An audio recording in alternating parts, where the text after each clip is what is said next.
Okay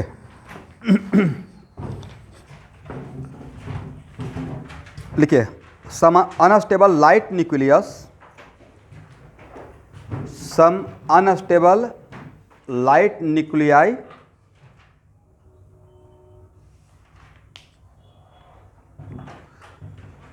bracket में लिखिएगा mass number should be less than 20, mass number should be less than 20, comma fuse together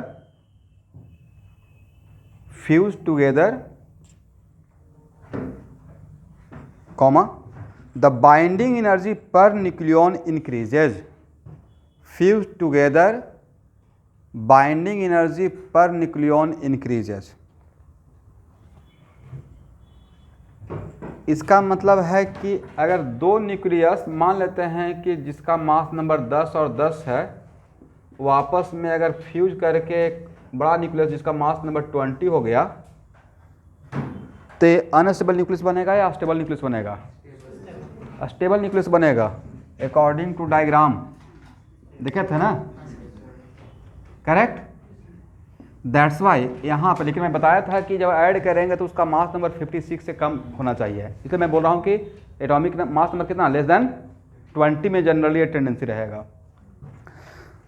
binding energy per nucleon increases and hence the excess energy is released, and hence the excess energy is released.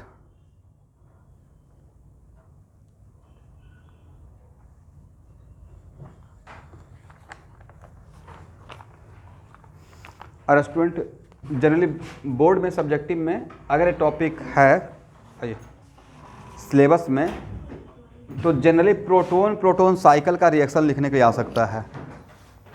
Proton cycle, तो लिख लीजिएगा proton cycle.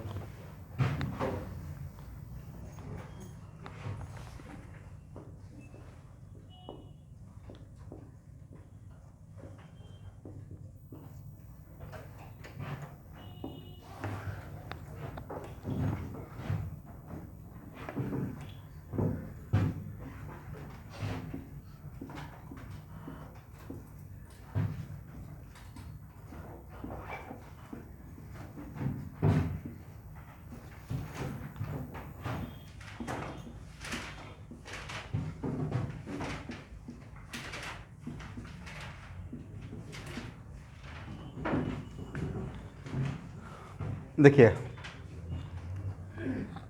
मतलब hydrogen और दो hydrogen atom आपस में combine हुआ, right, या दो हाइड्रोजन का न्यूक्लियस अगर आपस में कंबाइन हुआ, तो यहाँ पे होना क्या चाहिए था, दो प्रोटॉन, है ना, एक इसके पास प्रोटॉन, इसके पास एक प्रोटॉन, बट वहाँ पे मैं दिखाया हूँ न्यूट्रॉन का न्यूक्लियस, करेक्ट है ना। इसका मतलब क्या है कि मास नंबर तो सेम है, बट इन दोनों में से किसी एक का प्रोटॉन, इस यहाँ तक एक का प्रोटॉन न्यूट्रॉन में कन्वर्ट हो गया, हाँ या ना।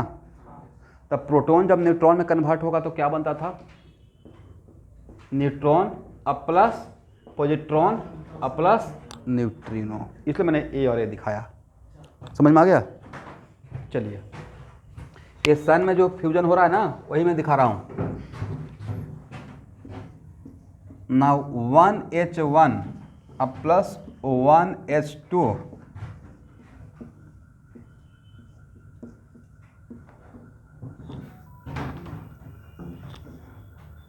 यहाँ तो सही है, 1 और 1 2 हो गया, और यहाँ पे 1 + 2 3 हो गया, तो यहाँ पे कोई उस टाइप का पार्टिकल आउट होने का रिक्वायरमेंट नहीं है।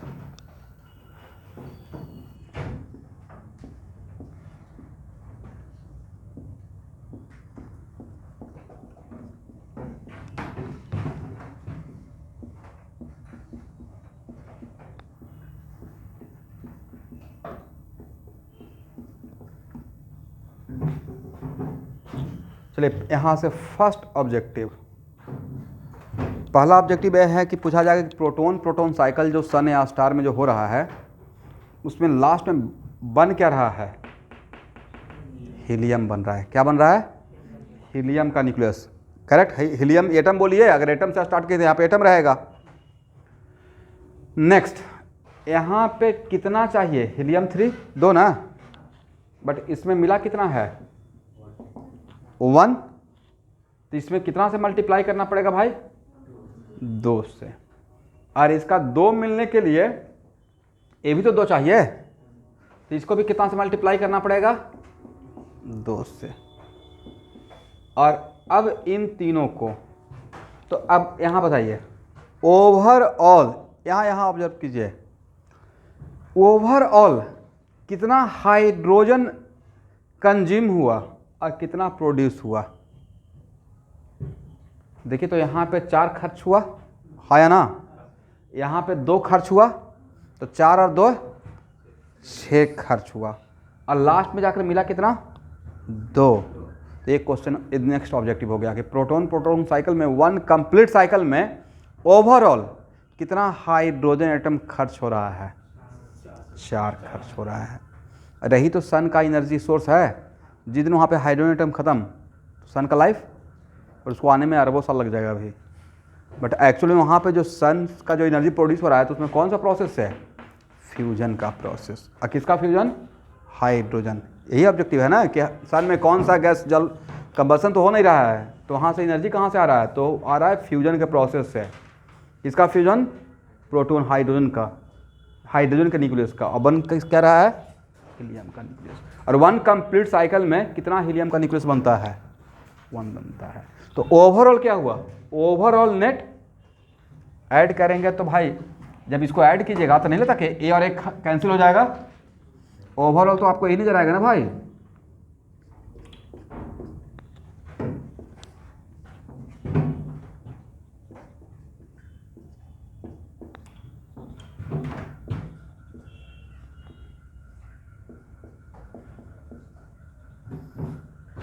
सही है?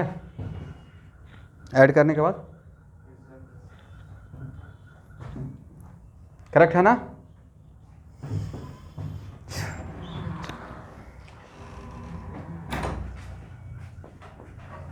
तो इस फ्यूजन का Q वैल्यू क्या होगा?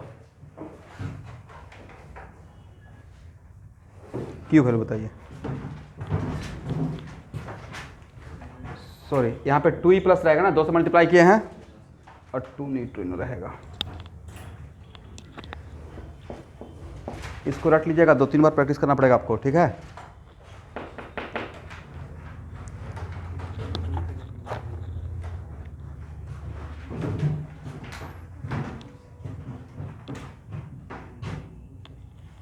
तो यहाँ देखें, Q वैल्यू के लिए यहाँ से यहाँ जा रहे हैं, तो ऑब्वियसली मास कम हो रहा है ना?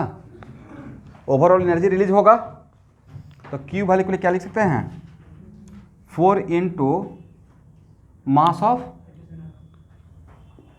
हाइड्रोजन न्यूक्लियस ना। ये फेनोमेना तो न्यूक्लियर है, तो स्टार्ट तो करना है न्यूक्लियस से, बाद में उसको एटम में कन्वर्ट करेंगे, राइट? तो क्या यहाँ लिख सकते हैं? Hydrogen nucleus minus mass of what? Alpha particle, अब plus mass of positron into what? और न्यूट्रिनो का तो रेस्ट मास 0 होता है,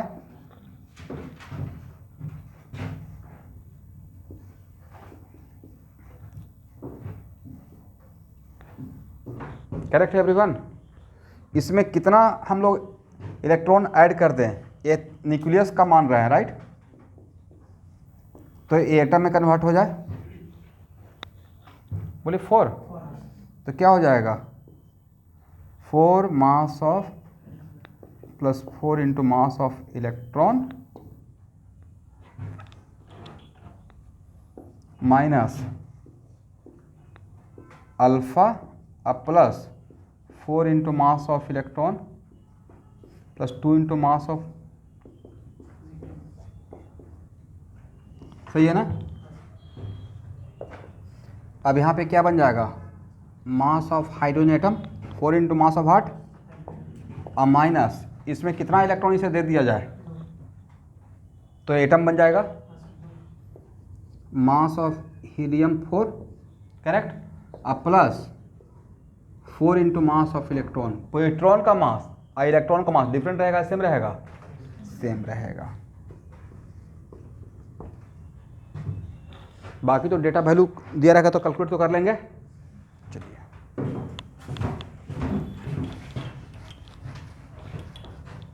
इसमें ये ऑब्जेक्टिव आपको क्वेश्चन में मिल जाएगा। One complete proton proton cycle में ओवरऑल कितना हाइड्रोजन का न्यूक्लियस कंज्यूम होता है? 4 कंज्यूम होता है, करेक्ट। ऐसा नहीं कि हाँ ये प्रोड्यूस भी तो हो रहा है, तो खर्च हुआ था 6 मिला 2, तो नेट कितना कंज्यूम हुआ? 4। ये लिख लीजिएगा पॉइंट आउट, ये आपको ऑब्जेक्टिव में बोल रहा हूँ।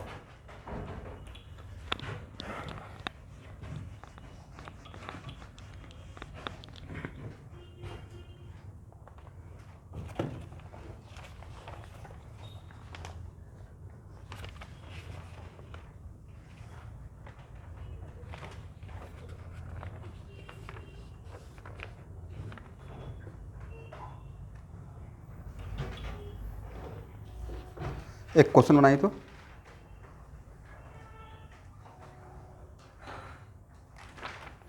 Calculate the energy released, calculate the energy released when 3 alpha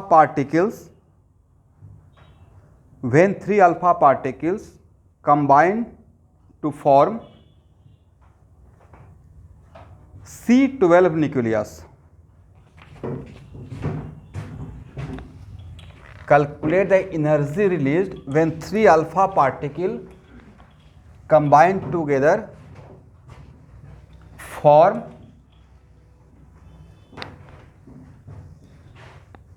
C12 nucleus. और हीलियम का यहाँ पे मास दिया हुआ था,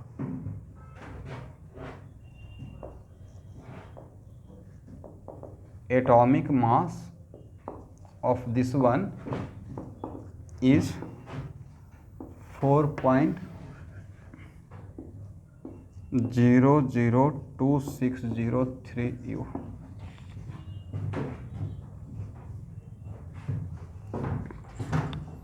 तो this is also the case of fusion, fission या फ्यूजन, फ्यूजन।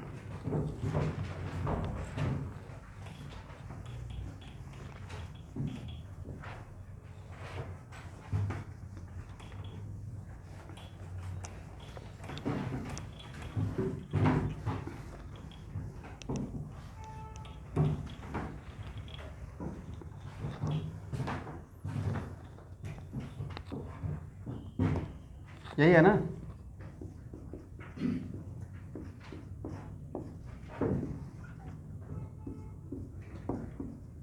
हाँ है ना? तो बोलिए।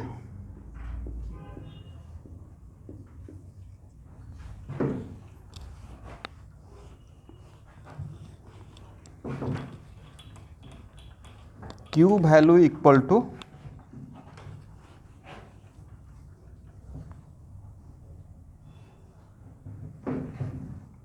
क्या लिखे student? 3 into mass of alpha particle और माइनस मास ऑफ कार्बन का न्यूक्लियस, और तो कुछ है नहीं। यहाँ पे पॉजिट्रॉन वगैरह निकलने का रिक्वायरमेंट है। 2 + 2 + 2 6 प्रोटॉन होना चाहिए, वहाँ पे 6 प्रोटॉन है, और 4 + 4 + 4 12। तो यहाँ पे न्यूट्रॉन प्रोटॉन या प्रोटॉन न्यूट्रॉन इसमें कन्वर्ट, इसलिए इट इज नॉट कंपल्सरी कि हर फ्यूजन में पॉजिट्रॉन निकलेगा ही निकलेगा, डिपेंडिंग अपॉन सिचुएशन, करेक्ट है ना? अब इसको ये है, बट ये तो न्यूक्लियस का मास है ना भाई, बट यहाँ पे मैं दिया हूँ एटम का, करेक्ट। तो इसमें कितना इलेक्ट्रॉन ऐड कर दें, दैट्स व्हाई कि तीनों अल्फा पार्टिकल मेरा एटम बन जाए। तो एक हीलियम के न्यूक्लियस को एटम में कन्वर्ट करने के लिए 2 इलेक्ट्रॉन चाहिए। तो यहाँ पे क्या ये कर सकते हैं?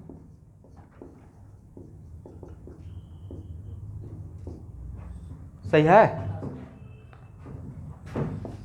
तो यहाँ पे 6 इलेक्ट्रॉन ऐड किए हैं, तो 6 इलेक्ट्रॉन यहाँ पे सब्ट्रैक्ट भी करना पड़ेगा।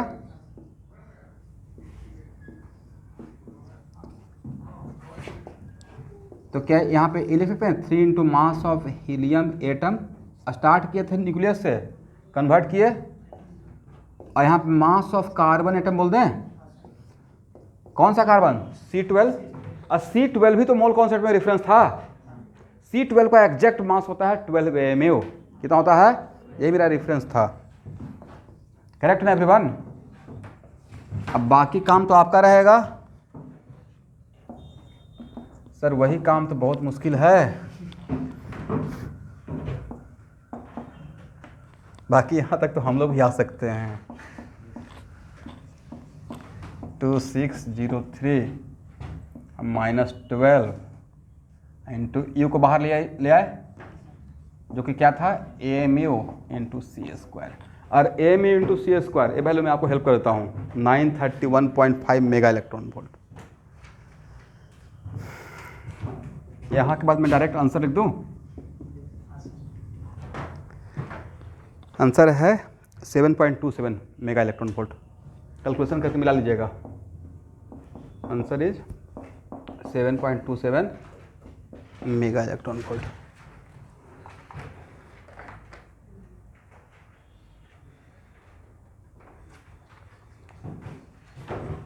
एक और क्वेश्चन लिखिए।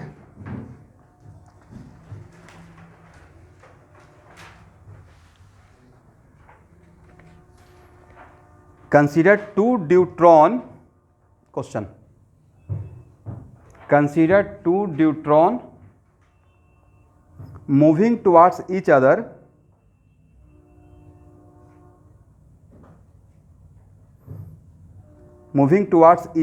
with equal speed in a neutron gas.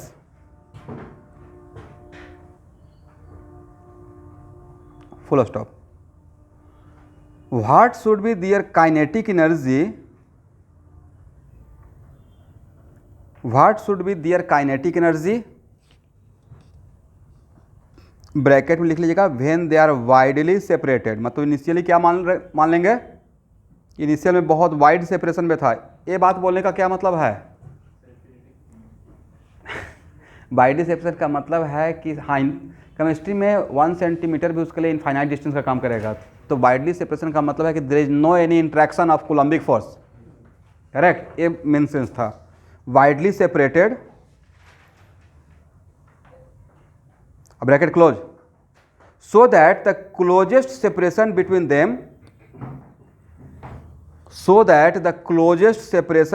them becomes 2 FM। 2 FM का मतलब 2 फर्मी मीटर। 2 FM का मतलब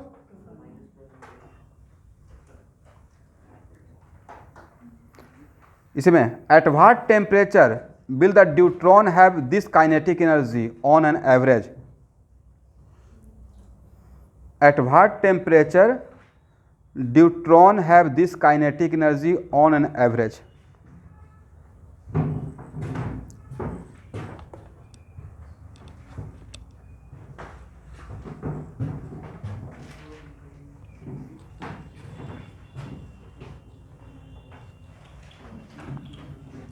आप लोग सही से लैंग्वेज नहीं समझे। ड्यूटेरियम नहीं बोल रहा था भाई। प्रोटॉन किसे बोलते हैं? हाइड्रोजन के न्यूक्लियस को। तो वैसे ही ड्यूटेरियम के न्यूक्लियस को क्या बोलेंगे? न्यूट्रॉन। ये मैं बोल रहा था। ड्यूटेरियम का न्यूक्लियस इज कॉल्ड न्यूट्रॉन। बनाइए बनाइए।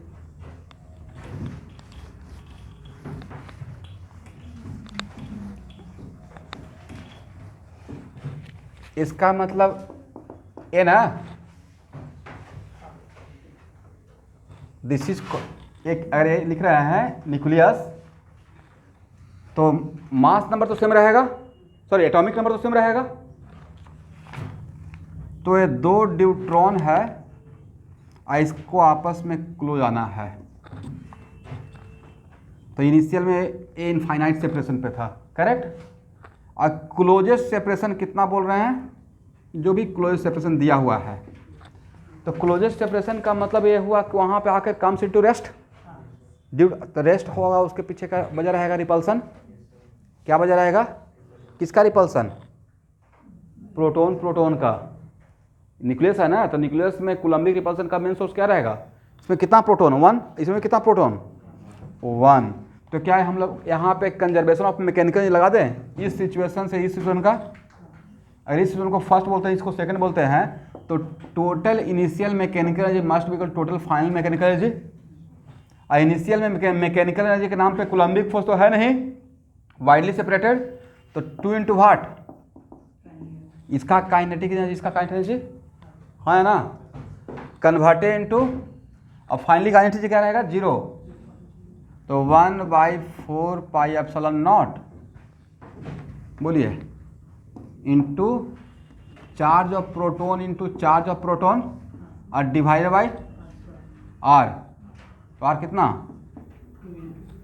2 इंटू 10⁻⁻15।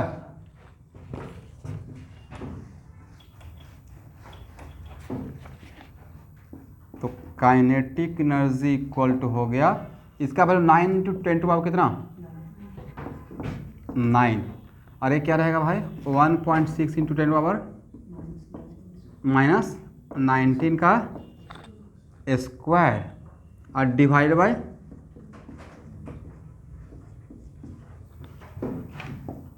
तो यहाँ से, लेकिन यहाँ से जो वैल्यू आएगा वो जूल में आएगा, एग्री ना।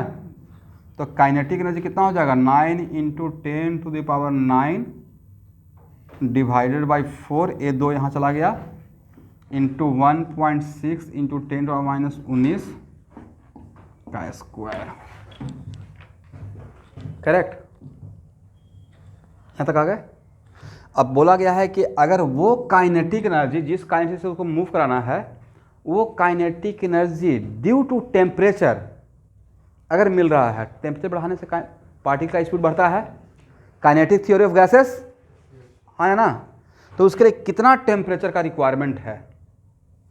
तो यहाँ पे ड्यूट्रॉन क्या है, ड्यूट्रॉन तो मोनोएटॉमिक ना, डायएटॉमिक या मोनोएटॉमिक, तो मोनोएटॉमिक के लिए डिग्री ऑफ फ्रीडम 3 रहेगा।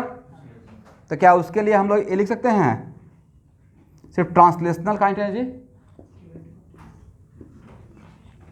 यहाँ पे K is the Boltzmann constant, K is what, Boltzmann constant, 3/2 R by Na into what T equal to 9 into 10⁻9। थोड़ा और टाइप का क्वेश्चन है लेकिन आने का चांस रहेगा भाई, ठीक है, क्वेश्चन बैंक में मिल जाएगा आपको कि यहाँ से, लेकिन यहाँ पे ए वैल्यू है जूल में, तो इसका वैल्यू कितना लगेगा 8.314। Na का वैल्यू पता है, तो ये सब सॉल्व करके टेम्परेचर बताइए तो कितना आया है।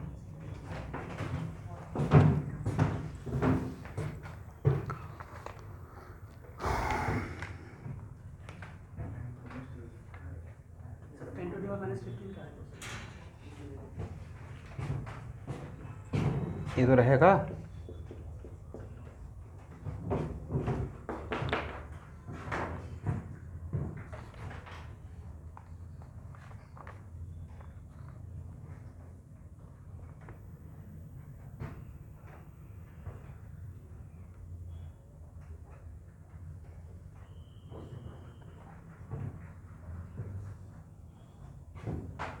स्टूडेंट इसमें 1 मिनट,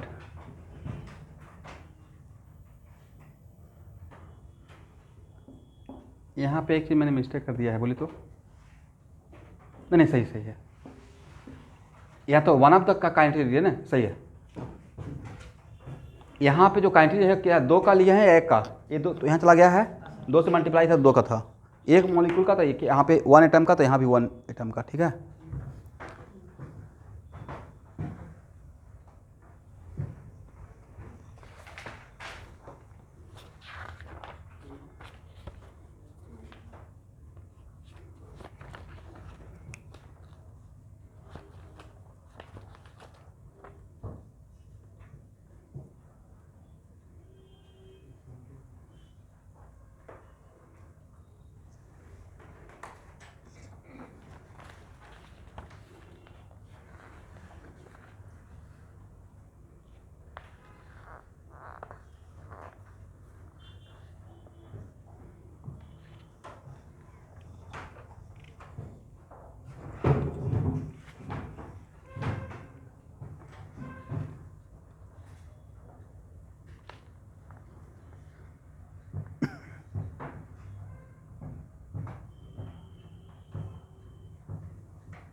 कितना आया है मोटा मोटी?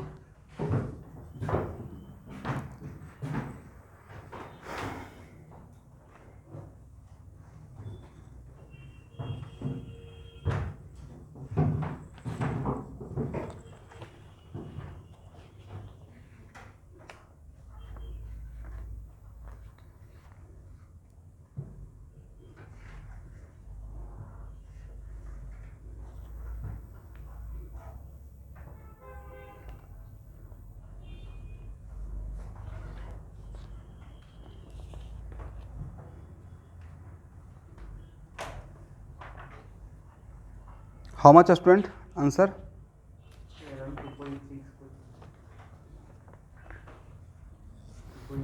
एग्जैक्टली सही है, आंसर है 2.8 इंटू 10 टू द पावर 9। तो 2.7 किसी का अगर आ रहा है तो 2.79 रहा होगा मोटा मोटी। तो answer is 2.8 into 10 to the power 9 kelvin. तो 10 टू द पावर 9 तो कितना हो गया? एक पे 5 जीरो रहता है तो लाख ना, लाख 10 लाख, करोड़ 10 करोड़, राइट। 1 अरब केल्विन इतना टेम्परेचर चाहिए तब जाकर ड्यूट्रॉन का 2 न्यूक्लियस इतना क्लोज आ पाएगा। फ्यूज होने के लिए तो और भी ज़्यादा चाहिए होगा। तो उतना टेम्परेचर अगर आप यहाँ पे कोई ऐसा कंटेनर बनाते हैं तब जाकर ये एक्सपेरिमेंट कर सकते हैं, ठीक है। दिस इज द वजह कि जनरली अर्थ पे फ्यूजन का प्रोसेस होता है, फ्यूजन का होता है लेकिन नहीं के बराबर होता है, क्योंकि इसके लिए टेम्परेचर का रिक्वायरमेंट आज के डेट में सब कुछ पॉसिबल है, लेकिन इस फ्यूजन के लिए टेम्परेचर थोड़ा चाहिए, बहुत ज़्यादा चाहिए, बहुत ज़्यादा चाहिए।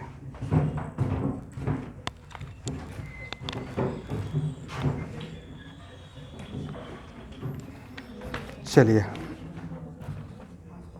अब यहाँ देखिए, थोड़ा हम लोग गामा रे का बात कर लेते हैं। ध्यान से देखिएगा स्टूडेंट,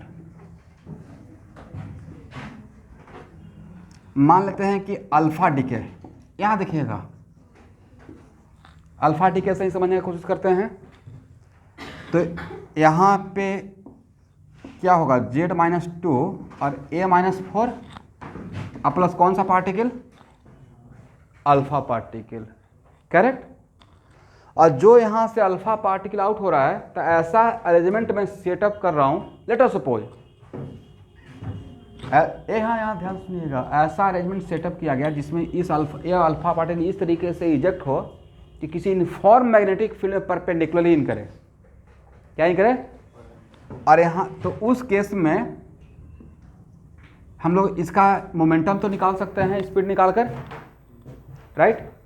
तो रेडियस अगर इस अल्फा पार्टिकल को किसी खास यूनिफॉर्म मैग्नेटिक फील्ड में अगर डाल दिया जाए, नॉन यूनिफॉर्म नहीं है, यूनिफॉर्म, तो हम लोग का एक्सपेक्टेशन क्या रहेगा, हम लोग का एक्सपेक्टेशन रहेगा कि जितना भी अल्फा पार्टिकल, ऐसा थोड़ा कि सिर्फ एक ही न्यूक्लियस का डीके होगा, राइट, सब बहुत सारा न्यूक्लियस का होता रहेगा।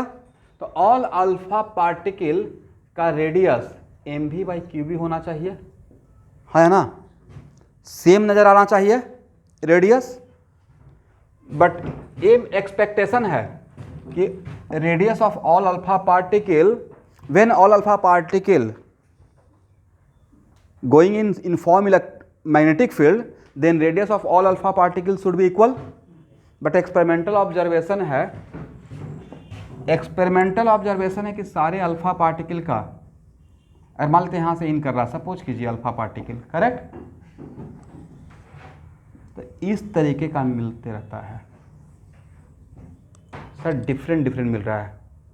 इसका मतलब है कि डिफरेंट मिलने का मेन वजह क्या होगा, एम भी है ना, Q और B तो सेम ही रहेगा, B मैं मेंटेन कर रहा हूँ, Q उसका चार्ज है, तो डिफरेंट रेडियस होने का मेन वजह क्या रहा होगा, एक्सपेक्टेशन क्या रहेगा कि all alpha particle making the same radius in uniform magnetic field.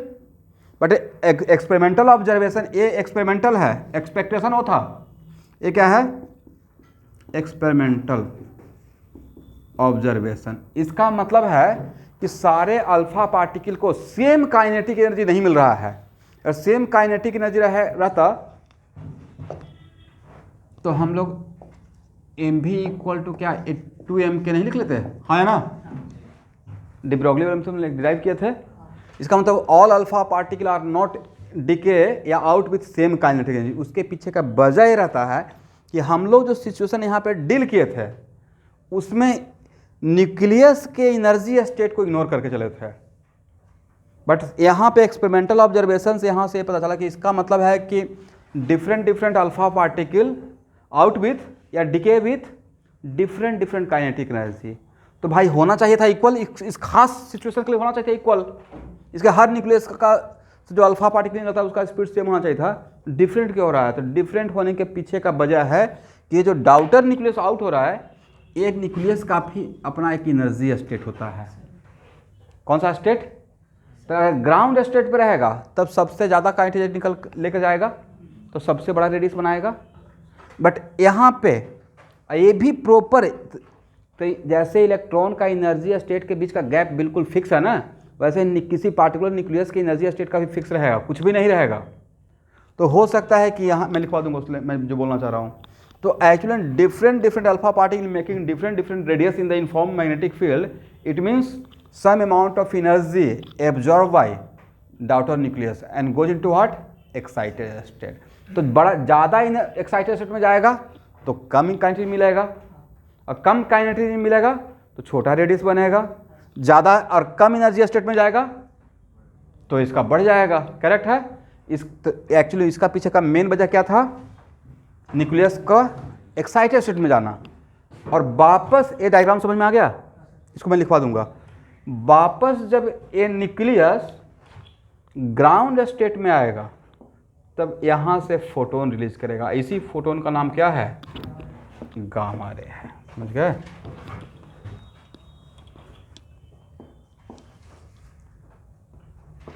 Z-2 A-4 एक लाइन लिख लीजिए।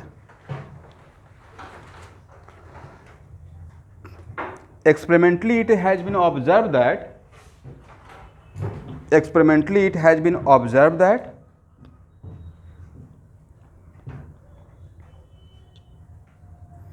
all the alpha particles do not move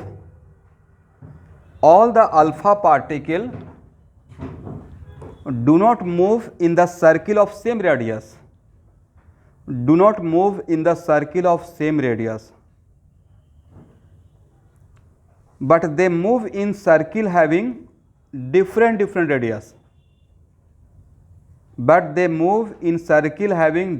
radius.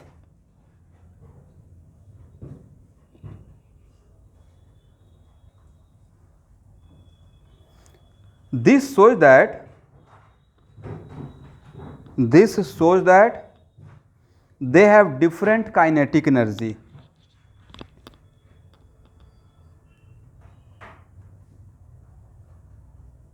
Comma, but it also observed that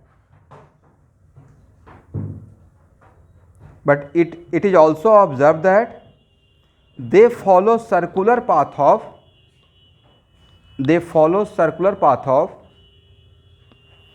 some fixed value of radius.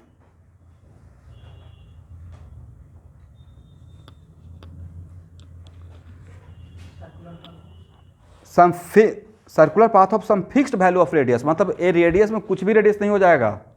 तो सम fixed radius का मतलब, इसका मतलब alpha particle का energy कम या ज़्यादा हो रहा है कुछ फिक्स पैमाना से। उसके पीछे का वजह क्या है कि इस न्यूक्लियस का एनर्जी स्टेट के बीच का गैप क्या है? फिक्स है। इस वजह से ऐसा हो रहा है, रैंडम नहीं रहेगा। उसमें मिला लीजिएगा आगे। It means energy of emitted alpha particle, emitted alpha particle is not same but it is quantized, is not same but it is, yes, it means energy of emitted alpha particle is not same but it is quantized, full stop। the reason behind this is that the reason behind is that all the daughter nucleus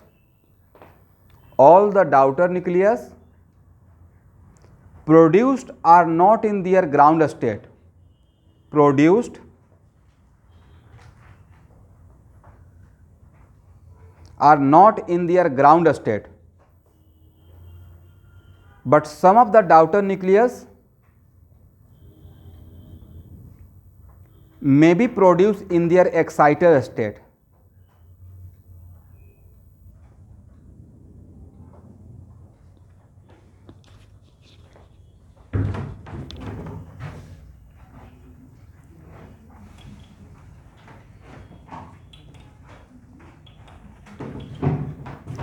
अब यहाँ देखिएगा, इसका मतलब है कि यहाँ जो Q value, अगर सिचुएशन अगर ऐसा है और इसका ग्राउंड स्टेट भाई यहाँ पे है, कहाँ पे है, ये है ग्राउंड स्टेट, ये कौन सा स्टेट, एक्साइटेड स्टेट, और यहाँ से यहाँ के बीच में अगर एनर्जी गैप E है, तो ये जो Q वैल्यू रहेगा वो कहाँ कहाँ पे खर्च होगा, kinetic energy of daughter nucleus plus kinetic energy of alpha particle अब प्लस एक्साइटेड जाने में, क्योंकि एक्साइटेड जाने के लिए सोर्स कहाँ से मिला, एनर्जी कहाँ से मिला है, इस Q वैल्यू से। एग्री ना। अब इसमें वेरिएबल क्या रहेगा, ये अगर वैरी करेगा तो ये दोनों भी वैरी करेगा, ये अगर वैरी, लेकिन ये क्या रैंडम तरीके से वैरी करेगा या इसका फिक्स एनर्जी गैप रहेगा, फिक्स एनर्जी गैप रहेगा। तो इस कॉन्सेप्ट पे क्वेश्चन आएगा तो बन जाएगा। अब तो अभी समझ में आ गया कि सोर्स क्या था, तो गामा रेज का सोर्स ये था। अब नेक्स्ट क्वेश्चन यहाँ देखिएगा, मैं इसको सिर्फ बोल देता हूँ, ज़्यादा इंपॉर्टेंट जो अभी नेक्स्ट बोलने वाला हूँ बहुत इंपॉर्टेंट नहीं है। जिस तरीके से अल्फा पार्टिकल का इनफॉर्म मैग्नेटिक फील्ड में रेडियस को ऑब्जर्व किया गया, in similar fashion beta minus decay में भी बीटा पार्टिकल को इनफॉर्म मैग्नेटिक फील्ड में ऑब्जर्व किया गया रेडियस, राइट। और उसमें भी ऑब्जर्व किया गया किसके लिए, बहुत क्लोज था, बहुत गैप नहीं था रेडियस का, बट फिर भी डिफरेंट रेडियस था। इसका मतलब है अब बीटा प्लस डीके हो या बीटा माइनस डीके हो, 99.99% काइनेटिक एनर्जी कौन लेके जाता है, बीटा पार्टिकल, राइट। तो क्या अगर फिर भी बीटा पार्टिकल का रेडियस वेरी कर रहा है, इसका मतलब ये है कि kinetic energy of beta particle same नहीं है ना। तो इसके पीछे का मेन दो वजह है, या तो डाउटर न्यूक्लियस एक्साइटेड में जा रहा है, और नहीं तो अगर वैरी कर रहा है तो वो जो बचा हुआ काइनेटिक एनर्जी है Q वैल्यू का, वो न्यूट्रिनो या एंटी न्यूट्रिनो के साथ एसोसिएट हुआ है।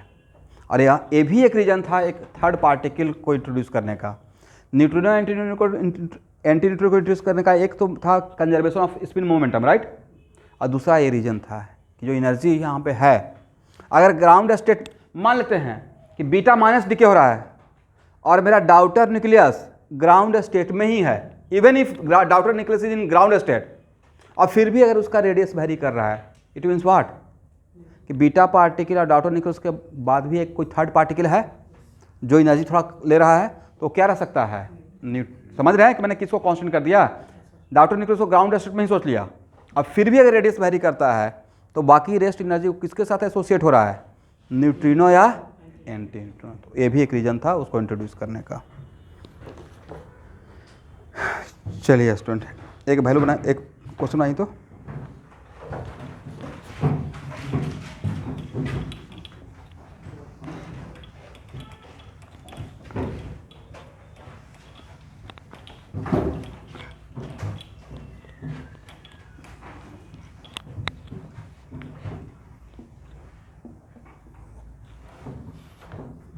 consider the beta decay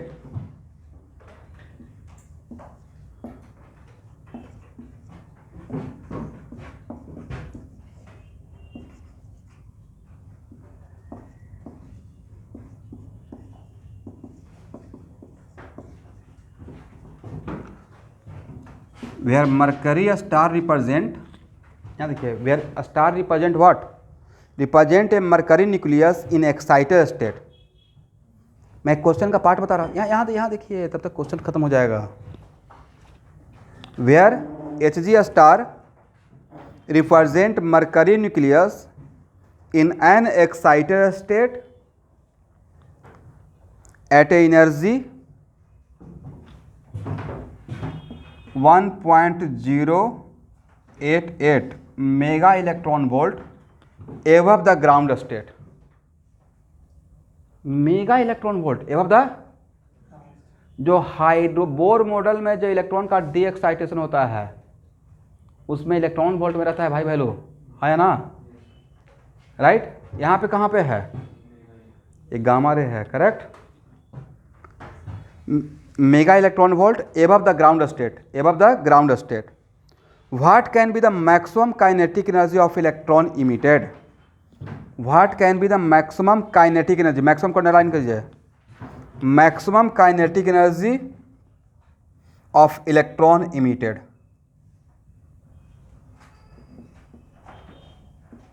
atomic mass of AU 198 ये दिया हुआ है 197.968 U एंड मरकरी का एटॉमिक मास दिया हुआ है, atomic mass of mercury 197.966760 U।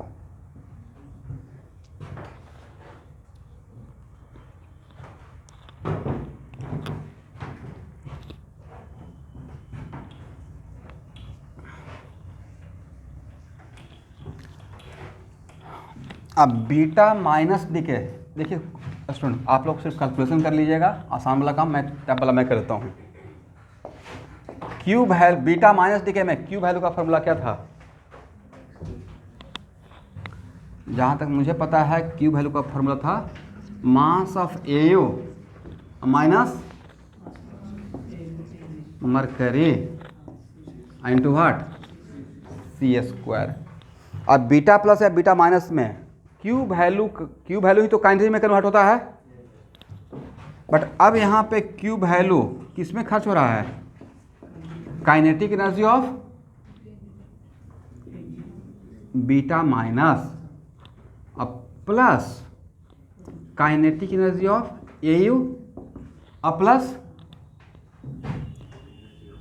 1.088 mega electron volt, हाँ या ना। और इसका काइनेटिक को ऑलमोस्ट टेंडिंग टू जीरो मान लेते हैं, बोले क्यों, कि बीटा माइनस के रेस्पेक्ट में इसका 99.99 रहता है, तो मैक्सिमम काइनेटिक कौन लेके चला जाता है, बीटा माइनस पार्टिकल, तो इसको जीरो मान लीजिए फॉर मोमेंट। तो नहीं था कि इसका मैक्सिमम होने के लिए इतना ये क्यू वैल्यू में से इतना माइनस करना पड़ेगा, ये तो खर्च हो गया उसको एक्साइटेशन में ले जाने के लिए, राइट। दैट्स वाई कि maximum kinetic energy of beta minus रहेगा Q value minus 1.088 mega electron volt. और यहाँ पे एटम का मास था, ये फार्मूला तो याद है ना क्यू वैल्यू, ये था, बाकी इसमें सब कैलकुलेशन है, हो जाएगा।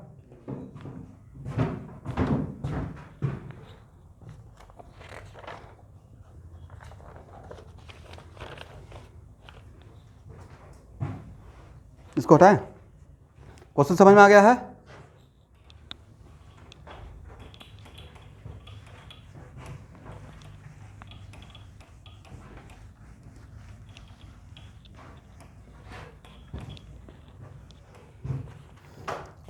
Calculate Q value in following decay,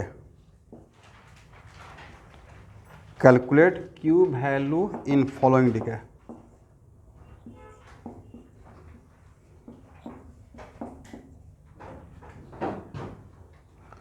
बोलिए O19 अगर F19 में कन्वर्ट हुआ कौन सा डीके हुआ होगा,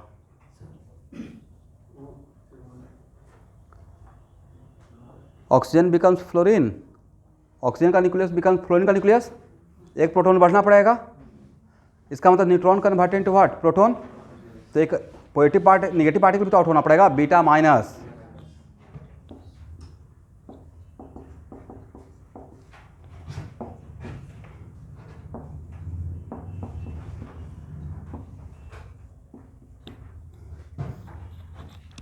एल्युमिनियम 25 बिकम्स मैग्नीशियम 25। सर एक प्रोटॉन कम होना पड़ेगा, राइट? मतलब एक प्रोटॉन कन्वर्टेड इनटू न्यूट्रॉन, और इसमें मास दिया हुआ है स्टूडेंट, एटॉमिक मास। न्यूक्लियस का मास नहीं दिया रहता है, पता है ना? किसका दिया रहेगा? ऑक्सीजन 19 का मास दिया हुआ है 19.0। यही मुश्किल है नहीं? आप लोग कैलकुलेट तो कर लेंगे एग्जाम में, बोर्ड के एग्जाम में तो करना ही पड़ेगा। नीट में थोड़ा इधर उधर कर भी सकते हैं, बोर्ड में तो परसेंटेज चाहिए ना आप लोग को।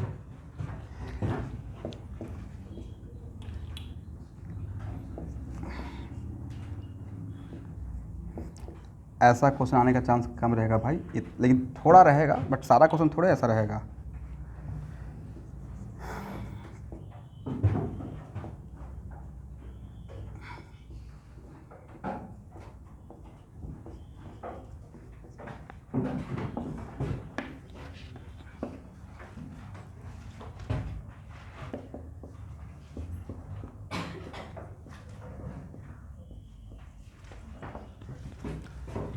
एक ही काम तो करना है भाई, क्यू वैल्यू इसमें लिखना है। इसका Q value,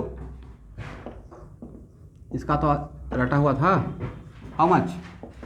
mass of O90 minus F90 into वाट?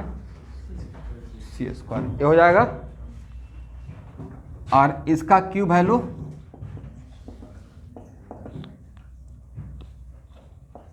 बोलिए मेरे साथ, mass of aluminium minus mass of magnesium minus 2 into mass of, इसमें ये था, है ना?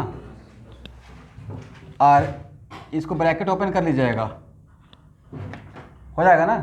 ब्रैकेट ओपन कीजिएगा तो मास ऑफ इलेक्ट्रॉन इंटू C², ये आप लोग को रटवा दिए थे 0.51, ये था ना?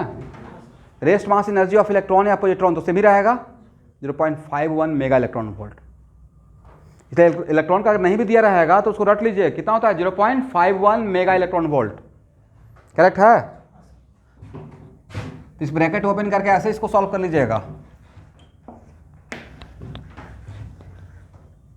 इसका क्यूब वैल्यू के लिए mass of aluminium minus mass of magnesium into C² और minus 2 into mass of electron into C²। इसके बाद कितना पुट कर दीजिएगा? 0.51, ठीक है? उसको 2 से मल्टीप्लाई कर लीजिएगा।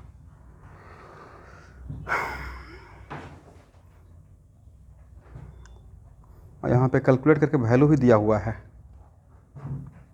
आंसर ए का लिख लीजिए 4.816 मेगा इलेक्ट्रॉन वोल्ट, और बी का आंसर लिखिए 3.254 mega electron volt.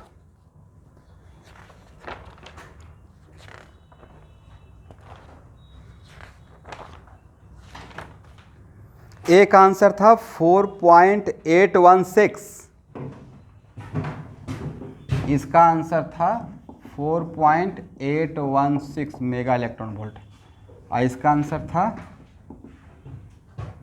3.254 mega electron volt.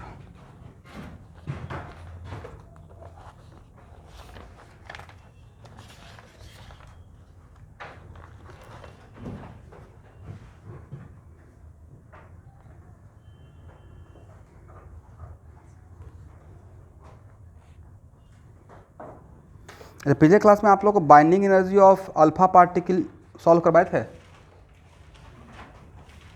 शायद नहीं सॉल्व करवाया होगा।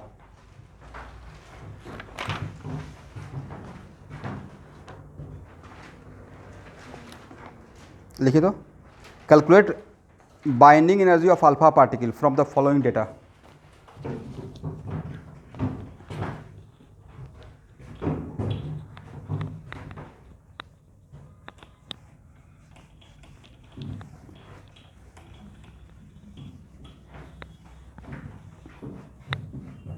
Calculate binding energy of alpha particle.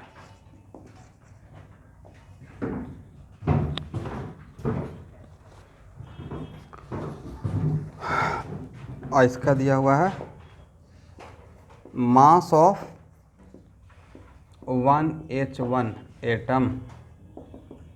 ये डेटा में दिया हुआ है, इसी का हेल्प लेना है। 0.07826 AMU मास ऑफ न्यूट्रॉन, ये दिया हुआ है 1.008665। मास ऑफ दिस वन, ये दिया हुआ 4.00260 U।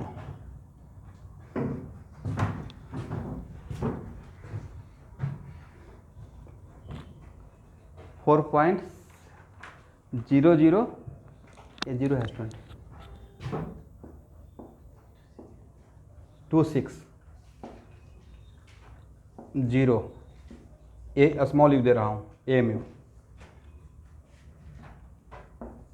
ठीक है।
एक मैं बाइनरी हाइड्रोजन एटम के टर्म में दिया हूँ, एक जो बाइनरी का फार्मूला बनाया था वो हाइड्रोजन एटम के टर्म में भी दिया था।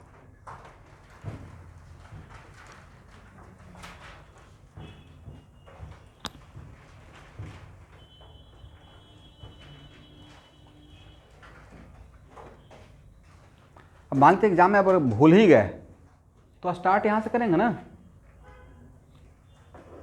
बाइंडिंग एनर्जी के लिए कहाँ से स्टार्ट किए थे? 2 proton plus 2 neutron, 2 proton plus 2 neutron converted into alpha particle, वहाँ से भी स्टार्ट कीजिए। Expected minus observe, right. कभी एग्जाम में भूल गया कि फार्मूला क्या था तो फार्मूला के पीछे मत भागिए, डेरिवेशन कर लीजिए।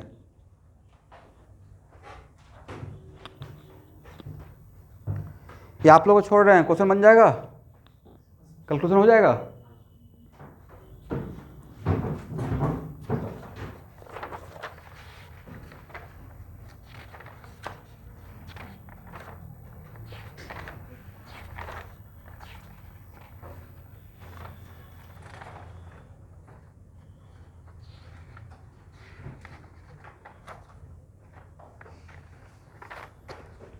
तो रेडियो एक्टिविटी इतना ही था, last topic of radio activity. इसके बाद सिर्फ और सिर्फ प्रॉब्लम। तो नेक्स्ट क्लास क्या स्टार्ट किया जाए भाई फ्रॉम माय साइड? आज का क्लास इतना ही।